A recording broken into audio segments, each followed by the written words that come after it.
The conductor is dead.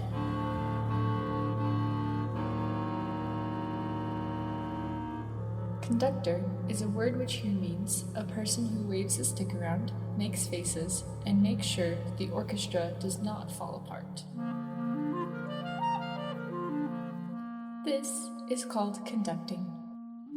But last night, the conductor was not waving a stick. She was not making faces, or moving, or even breathing. This is called not ducting. The conductor's death was very suspicious, and so the inspector was called in to find the murderer and haul them off to the Student Honor Office.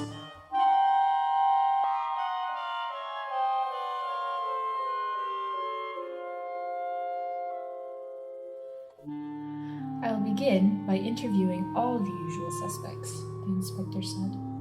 They can lurk all they like, but I will find them wherever they are lurking. I will find them if they are lurking in the woodlands. I will find them if they are lurking in the grass. I will find them wherever they are lurking. I will find them.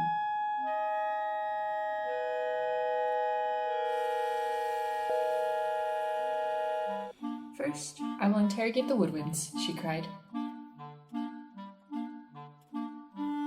Piccolos, where were you the night in question? Well, we were trilling as loud and obnoxiously as possible so as to bother all the other music majors in the building. Aha! The inspector cried. Perhaps you did it to make up for the conductor getting mad at you for playing out of tune. But you see, we like playing hide and show, and besides, we're the conductor's favorites.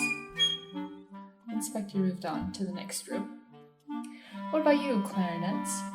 We would never do such a thing. The conductor never looks at us anyway. I mean, most of the time we're forgotten and ignored and... The inspector paused and thought. It was true that many times the clarinets were overlooked and often forgotten.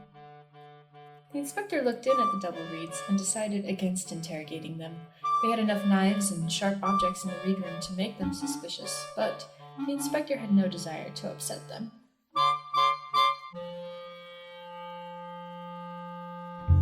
What about you, saxophones? Where were you the night of the crime? Who, us? Why, we were jazzing with the jazz band. Besides, why would we want to kill the conductor?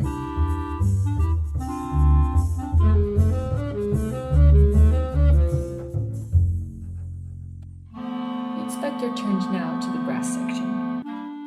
I'll begin with the horns. The horn player stared back, a blank look on his face. So, did you murder the conductor? The inspector asked. The horn player continued to stare without saying a word. Ahem!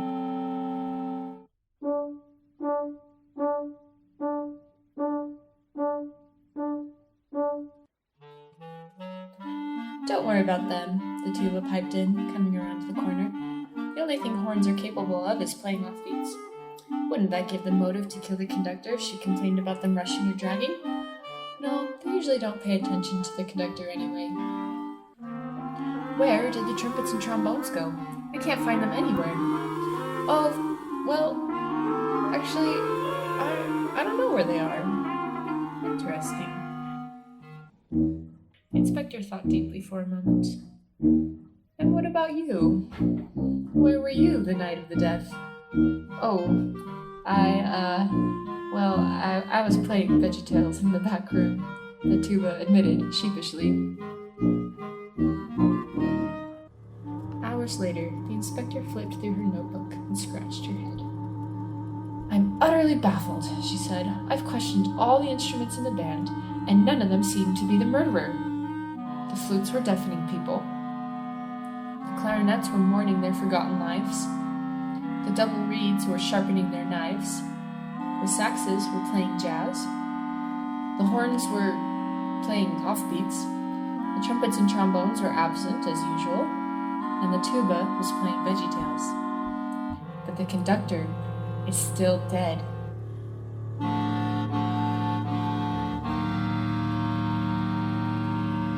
Suddenly, a strange noise caught the inspector's ear.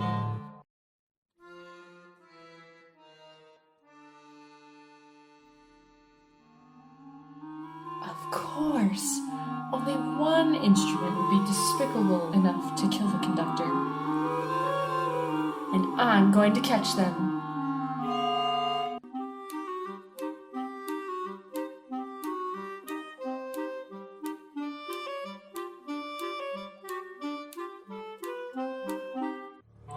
Dead conductors litter the musical world, and it's all because of one instrument, and one alone.